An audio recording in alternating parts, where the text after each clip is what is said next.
Hello everyone.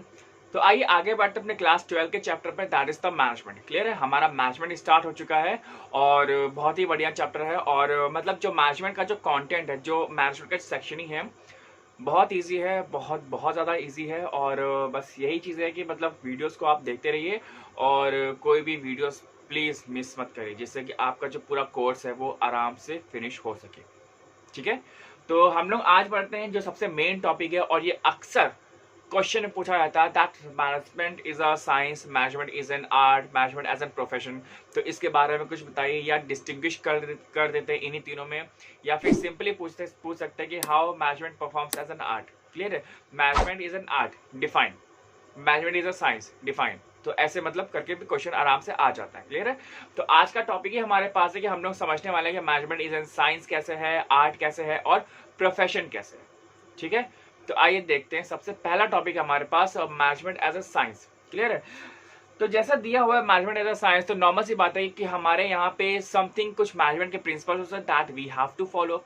उन principles को हम लोग कभी भी निग्लेक्ट नहीं कर सकते। ठीक है, तो अगर साइंस यहाँ पे आता है तो साइंस नॉर्मल सी बात है कि एक ऑब्जर्वेशन हम लोग लेते हैं, वहां पे हमारे पास एक एक्सपेरिमेंट्स वगैरह, साइंस में क्या होता है, एक्सपेरिमेंट्स होता है ना, लैबोरेटरी में एक्सपेरिमेंट्स करते हैं। तो उसी टाइप से हम लोग यहाँ पे भी अपने मैनेजमेंट में एक्सपेरिमेंट करते हैं कि जब ये साइंस चल रहा है या जो भी हमारे जो मैनेजमेंट के जो प्रिंसिपल्स होते हैं, हम लोग उसको इम्प्लीमेंट करके देखते हैं क्या ये हमारे उस जो भी हम लोग काम कर रहे हैं, जो भी एक्टिविटी या जो भी एक्शन हम लोग कर रहे हैं, क्या उस पे ये सही बैठ भी रहा है कि नहीं बैठ रहा है। ठीक है, तो देखिए क्या दिया हुआ है कि science means a systematized body of knowledge which can be acquired through the observation and experimentation. ठीक है, it consists of the universally accepted principles which establish the relationship between the causes and their effects। Clear है, तो यहाँ पे जितने भी जो principal होते हैं वो India, Pakistan, Afghanistan, US, UK, Australia, Ireland, Finland, Denmark, Germany, Italy, Switzerland, हर जगह पे, पूरी दुनिया पे ये जो मैनेजमेंट का जो प्रिंसिपल है वो एप्लीकेबल होते हैं। क्लियर है, मतलब यूएस वाले कोई अलग चीज नहीं करेंगे या इंडिया वाले कोई अलग चीज नहीं करेंगे, ना ही यूके वाले और ना ही ऑस्ट्रेलिया वाले। ठीक है, कोई अलग चीज नहीं करेगा। अच्छा, मैनेजमेंट क्या, management is not a product. Clear है, वो एक एब्स्ट्रैक्ट चीज होती है जो कि आपको देख करके सीखना पड़ता है। क्लियर है, आप मैनेजमेंट को छू नहीं सकते, आप मैनेजमेंट को फील कर सकते हो कि that you have the leadership skills और नॉट। ठीक है, तो यहाँ पे जो मैनेजमेंट होता है हम लोग हर एक एस्पेक्ट्स पे लगा करके देखते हैं, या उसके प्रिंसिपल के ऊपर चल करके देखते हैं कि क्या ये हमारा जो चीजें हैं, क्या ये उस प्रिंसिपल के अकॉर्डिंग सही हो भी रही है कि नहीं हो रही है। ठीक है, तो यहाँ पे हमारे पास कुछ फीचर्स दिए हुए हैं, features of science are as under. जैसे कि सबसे पहला हमारे पास systematized body of knowledge, next है principle based on observation and experiments, next है cause and effect relationship and universal validity of principles. Clear है, तो एक एक करके देखते हैं पॉइंट। अभी ये साइंस में ही चल रहा है, सिर्फ मैनेजमेंट एज अ साइंस में ही है टॉपिक। क्लियर है, तो पहला पॉइंट हमारे पास a systematized body of knowledge. Clear है, ये क्या है कि management is a systematized body of knowledge in the form of basic principle and the concept. Clear है, तो मैनेजमेंट जो है ये हमारा एक पूरी सिस्टमेटाइज्ड बॉडी, मतलब एक पूरा सिस्टम से काम करता है। मतलब पहले ए आएगा, फिर बी आएगा, फिर C, then D and so onwards. Clear है, तो यहाँ पे आप कोई भी चीजें जंबल की तरह नहीं बिल्कुल कर सकते। आप ये नहीं कि जो भी आपका मन कर रहा है आप पहले वही कर रहे हो, नहीं। ठीक है, एक पूरा एक सिस्टम होता है कि भाई साहब एक सिस्टम है। ठीक है, जब भी कोई पर्सन जब आएगा, आप आजकल ऐसे शॉप्स में हो गया कि जब भी कोई पर्सन आएगा तो उसका थर्मो चेक होता है। ठीक है, टेम्परेचर चेक होता है, देन वो सैनिटाइज करता है हाथ वगैरह अपना, फिर वो जाता है और देन शॉपिंग वगैरह करता है। ठीक है, तो अब ऐसा तो नहीं हो सकता कि पहले वो शॉपिंग कर ले, फिर थर्मो चेक हो, फिर वो सैनिटाइज करे, तो ये तो पूरा उल्टा हो जाएगा। क्लियर है, तो इसलिए हमारा सिस्टमेटाइज्ड बॉडी है। क्लियर है, नेक्स्ट हमारे पास ऑब्जर्वेशंस एंड एक्सपेरिमेंट्स। क्लियर है, जैसे नाम में क्लियर है कि observation and experiments, this means that जो भी हम लोग ऑब्जर्व करते हैं, as I told you earlier कि management is the observation skills. Clear है, कोई प्रोडक्ट नहीं है वो। ठीक है, हम लोग मैनेजमेंट को सिर्फ ऑब्जर्व कर सकते हैं। क्लियर है, आप ऑब्जर्व करते हैं, और यहाँ पे क्या है कि एक्सपेरिमेंट्स, जो प्रिंसिपल जिस जगह पे हमारा इंप्लीमेंट हो रहा है, then we are going to recognise that what are the results by implementing those principles of management. तो जो भी हमारा कुछ भी होता है, ठीक है, तो हम लोग एक्सपेरिमेंट करते हैं, मतलब वो चीज़ करते हैं, फिर देखते हैं उसका रिजल्ट क्या आ रहा है, और अगर उसका रिजल्ट अच्छा आता है तो हम लोग वही प्रिंसिपल बार बार यूज करते रहते हैं, ठीक है, and keeps on changing according to the time and the circumstances, ठीक है। तो यहाँ पे क्या दिया हुआ है कि management knowledge has been build up the through continued observation and experiments. Management experts and practitioners have developed the knowledge, and after careful analysis, inquiry, and experience, the principle of management make use of scientific methods of observation and the analysis. Clear है? तो जितने भी जो management के जो experts हैं, उन्होंने simply वहाँ पे एक बहुत ही ऐसा नहीं कि जो भी हाँ नींद से उठे जो भी मन में आया वो लिख दिया, नहीं, पहले उस चीज को देखा है, सुना है, समझा, उसको टेस्ट किया है, उसको एक्सपेरिमेंट किया है, जब जाके जो उन्होंने ऑब्जर्व किया है तब जाके उन्होंने ये बताया कि हाँ भैया ये जो चीज़ है आपकी, मतलब आप इसको कर सकते हो, या ये जो प्रिंसिपल है आप इसको देख सकते हो। आगे की वीडियोस में हम लोग पढ़ने वाले हैं, जो नेक्स्ट चैप्टर है उसमें प्रिंसिपल आएंगे आपके टेलर के और फेयोल्स के। क्लियर है? तो ये भी हमारे मैनेजमेंट एक्सपर्ट्स थे, तो इनका हम लोग देखेंगे एक्चुअली में हम लोग क्या होता है, और वो दोनों टॉपिक भी बहुत इंपॉर्टेंट है, तो वो हम लोग नेक्स्ट आगे आने वाली वीडियोस में कवर करेंगे, ठीक है। नेक्स्ट पॉइंट है हमारे पास cause and effect relationship. Clear है? तो यहाँ पे इसका मतलब क्या होता है, जैसे कि principles of management establish a cause and effect relationship between various factors. Clear है? तो यहाँ पे दिया हुआ है ना कि जैसे सिंपली क्या होता है कि जैसे कि कोई लीडर है या कोई एक्टिंग एज अ लीडर, तो यहाँ पे सिंपली क्या होता है कि अगर मान लीजिए कोई 2 लीडर्स है या 3 लीडर है, ठीक है, तो आप किसकी सुनोगे? ठीक है, तो वहां पे जो रिलेशन होता है, अगर आपने किसी ए की सुनी तो बी और सी नाराज हो जाएगा, बी की सुनी तो ए और सी नाराज हो जाएगा, और अगर सी की सुन ली ना भाई साहब तो ए और बी नाराज हो जाएगा। तो यहाँ पे सिंपली वही है, जो इफेक्ट्स वगैरह होते हैं वो आपके रिलेशनशिप, आपकी प्रोफेशनल लाइफ को थोड़ा सा वो डिस्टर्ब कर देते हैं। क्लियर है? तो ये भी एक ऐसा इफेक्ट आता है। नेक्स्ट हमारे पास universal validity of the principles. Clear है? As I just told you that कि in the every point in the globe आपका जो मैनेजमेंट प्रिंसिपल्स हैं वो हमेशा वर्क करते हैं, if they are true and correct, if they are experimented. Clear है? तो यहाँ पे वही चीजें हैं कि जितने भी जो आपके मैनेजमेंट के जो प्रिंसिपल्स है, आप किसी भी सेक्टर में आप लगाएंगे या उसके स्पेसिफाइड सेक्टर में अगर आप लगाइएगा, तो वहां पे जो उसका रिजल्ट है वो डेफिनेटली जरूर आता है। क्लियर है? यहाँ पे क्या दिया हुआ है कि scientific principles represent basic truth, these principles have universal validity and application. Fundamental principles of management are universally applicable.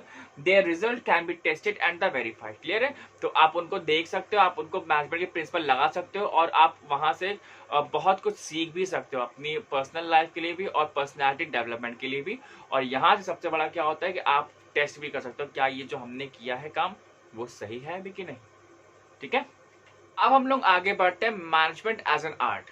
ठीक है, अभी तक हम लोगों ने देखा है कि मैनेजमेंट ऐसा साइंस क्या था कि that we generally used to observe and experiment the principle. ठीक है, हम लोग प्रिंसिपल को जो इम्प्लीमेंट करते हैं, फिर वहां से ऑब्जर्व करते हैं और उस वहां से हम लोग रिजल्ट लेते हैं कि एक्चुअली में चीजें हैं क्या, सच एज अ लेबोरेटरी। ठीक है, जो हम लोग साइंस के लैब में करते हैं, सिंपल यहाँ पे हम लोग मैनेजमेंट के लैब में कर रहे हैं। क्लियर है?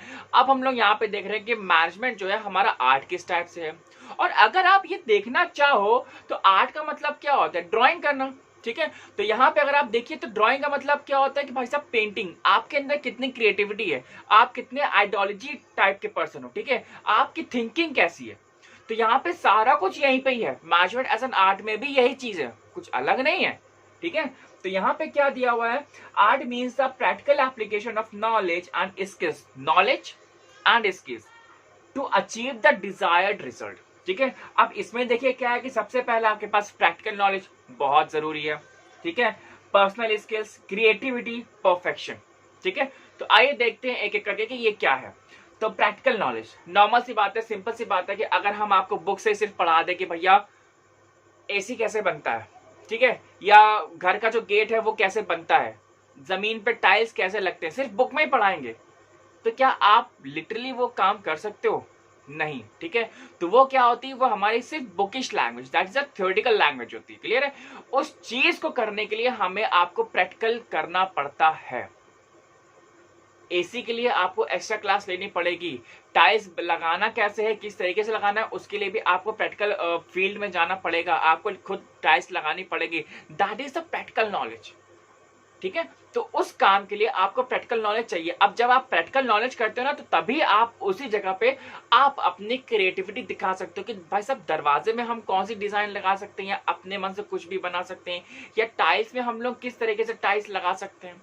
क्लियर है? तो this is the practical knowledge. ठीक है, जितनी आपको प्रैक्टिकल नॉलेज होगी उतना ही ज्यादा अच्छा होगा। हाँ, ये जरूर हो सकता है कि अगर आपको प्रैक्टिकल नॉलेज है ना, तो आपको थ्योरेटिकल नॉलेज भी हो सकती है, लेकिन अगर आपको थ्योरेटिकल नॉलेज है तो आप प्रैक्टिकली वो काम नहीं कर सकते। 90% तो आप नहीं कर सकते। क्लियर है? नेक्स्ट हम लोग आते हैं किस पे, कि पर्सनल स्किल्स। तो भैया पर्सनल स्किल्स कैसी हैं, पर्सनालिटी डेवलपमेंट कैसा है आपका, ठीक है, आप सामने वाले से बात कैसे करते हो, किस तरीके से आप कम्युनिकेट करते हो, दैट इज एन आर्ट। ठीक है, ये आर्ट ना भाई साहब पॉलिटिशियंस के पास बहुत ज्यादा है। मतलब इतनी ज्यादा, मतलब कतई हद करके रखी हुई है कि मतलब इतना मैनिपुलेट करते हैं डेटा और इतना जनता को बेवकूफ बनाते हैं कि मतलब रिकॉर्ड तोड़।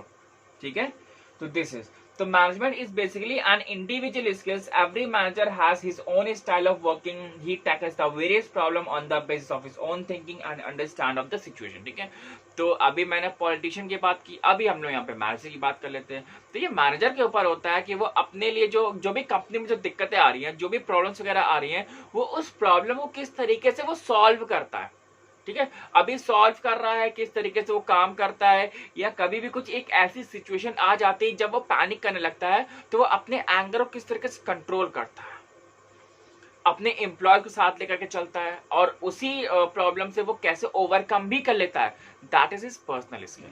ठीक है, तो अब पर्सनल स्किल भी हम भैया ये मैनेजर से नहीं कह सकते भैया 50 रुपए का मेरे को थोड़ा सा पर्सनल स्किल दे देना, होता ही नहीं है। That is the observation. आप देखिए, आप सुनिए कि उसने कैसे काम किया था, उसने भी मतलब जो प्रॉब्लम आई थी उसने कैसे ओवरकम किया है। तो that you have to observe his skills. Clear है? नेक्स्ट हम लोग आते हैं क्रिएटिविटी। कितने आप क्रिएटिव हो, आपको यहीं पे दिखता है।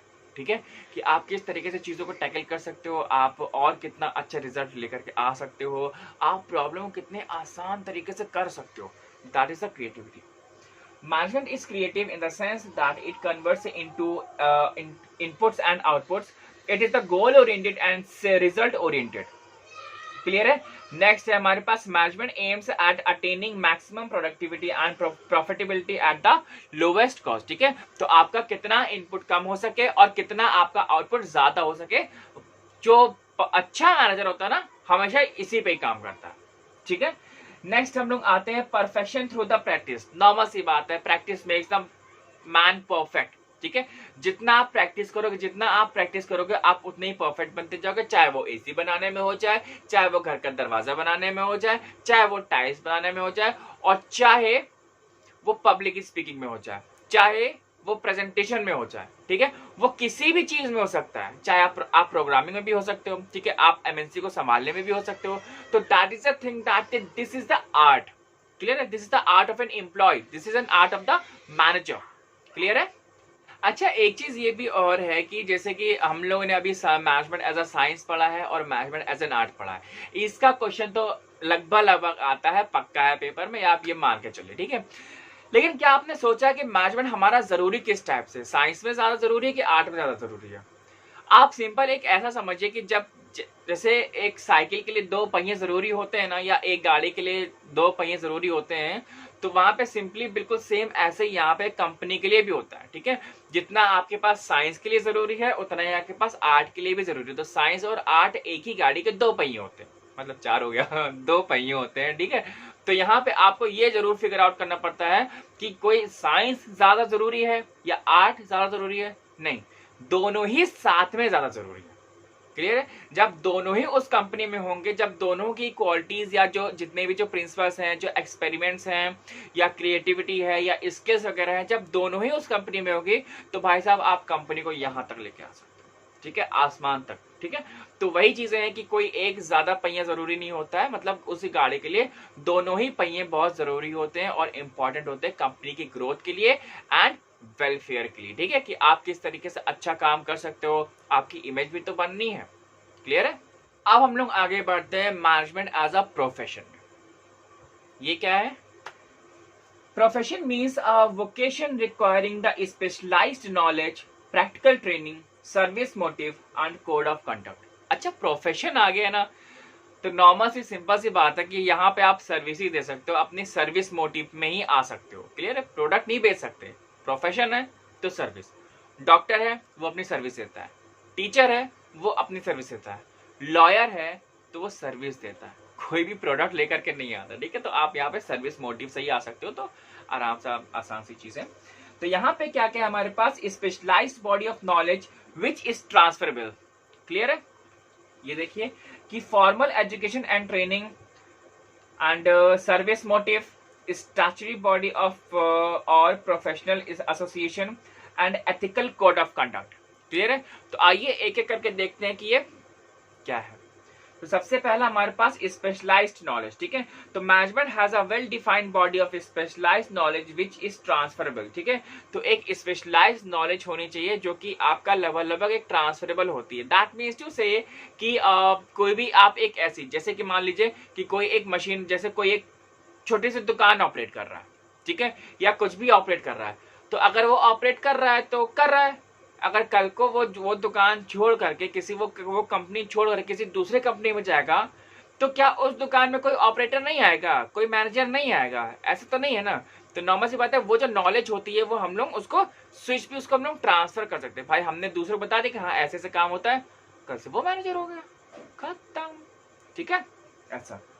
नेक्स्ट है formal education and the training. ठीक है, तो ये भी होना चाहिए कि फॉर्मल एजुकेशन भी होना चाहिए आपके पास और ट्रेनिंग भी होनी चाहिए। सच एज कि बहुत सारे लोग एमबीए करते हैं जिससे कि ऐसा लगता है कि भाई साहब वो टॉप लेवल मैनेजमेंट में आ सकते हैं या मिडिल में आ सकते हैं, जिससे कि उनका जो कंपनी में जो प्रमोशन है वो जल्दी हो सकता है, ऐसा लगता है।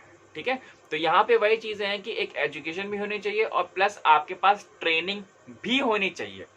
क्लियर है, इसीलिए देखो ना कि बहुत सारे जो लोग वगैरह होते हैं क्या कहते हैं सीए वगैरह, ठीक है, या जो एमबीए वगैरह के जो बच्चे होते हैं वो करते क्या है, वो जाकर के किसी मॉल में या किसी भी बड़े बड़े आउटलेट्स में वो वहाँ पे उनकी ट्रेनिंग चलती है। क्लियर है, कि वो उनको उनका एक लास्ट सेमेस्टर एक जो प्रोजेक्ट होता है वो उसमें वहाँ पे प्रोजेक्ट अपना कर दे, जिससे कि वो उनको थोड़ा एक्सपीरियंस हो सके कि एक्चुअली में काम होता कैसे है। ठीक है, तो यहाँ पे देख क्या दिया हुआ कि there are the specialised management institutions which provide education and training in management.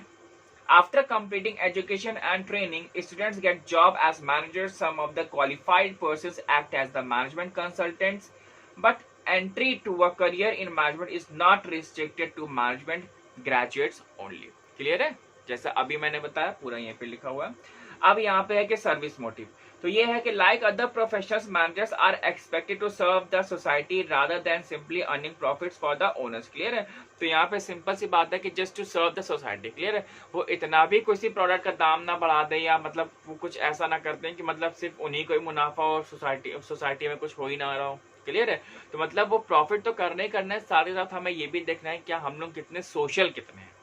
ठीक है, नेक्स्ट है हमारे पास स्टैट्यूटरी बॉडी। ठीक है, तो यहाँ पे इसका मतलब क्या है कि simply every profession is regulated by a legally recognised body, जैसे कि ICAI है आपका, institute of chartered accountant of India.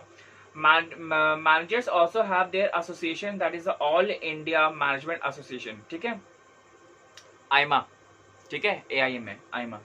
तो however the management association are not statutory bodies, मतलब कि वो एक लीगल एंटिटी नहीं होती है, जिसे हम लोग कहते हैं ना कि जो सरकारी इंस्टीट्यूशन, तो वो यहाँ पे मैनेजमेंट जो होता है वो इसमें नहीं आता है। ठीक है, नेक्स्ट हमारे पास कोड ऑफ कंडक्ट। तो ये हमारे पास क्या है कि जो कोड ऑफ कंडक्ट आप ऐसे समझिए कि जितने भी जो लीगल्स जो रूल्स एंड रेगुलेशंस होते हैं, जो नॉर्म्स वगैरह होते हैं, वो हर एक उसके लिए होते हैं। अगर आप किसी भी बॉडी में मतलब कोई भी एसोसिएशन में या किसी भी यूनियन में या किसी भी कम्युनिटी में अगर आप हो, तो आपको वो सारे रूल्स एंड रेगुलेशंस मानने पड़ते हैं, चाहे वो कोई एक इंडिविजुअल ही क्यों ना हो।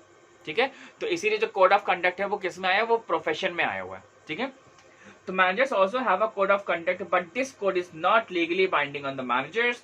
Although management does not possess all the essential attributes of a profession, it is no doubt emerging as a profession. Clear है, तो आप अपना काम अपना आराम से कर सकते हो। बस ये है कि आप अपनी जो क्या कहते हैं जो रूल्स मतलब एक इमेज होती है आप वो मत खराब करिए। ठीक है, तो आज के लिए इतना ही। और management as a science, art और प्रोफेशन बहुत इंपॉर्टेंट है, तो प्लीज़ इसको थोड़ा सा ध्यान से देखिएगा, समझिएगा, सुनिएगा और जितना हो सके आराम से अपना कंटेंट अपने एंड से वो प्रिपेयर करिए।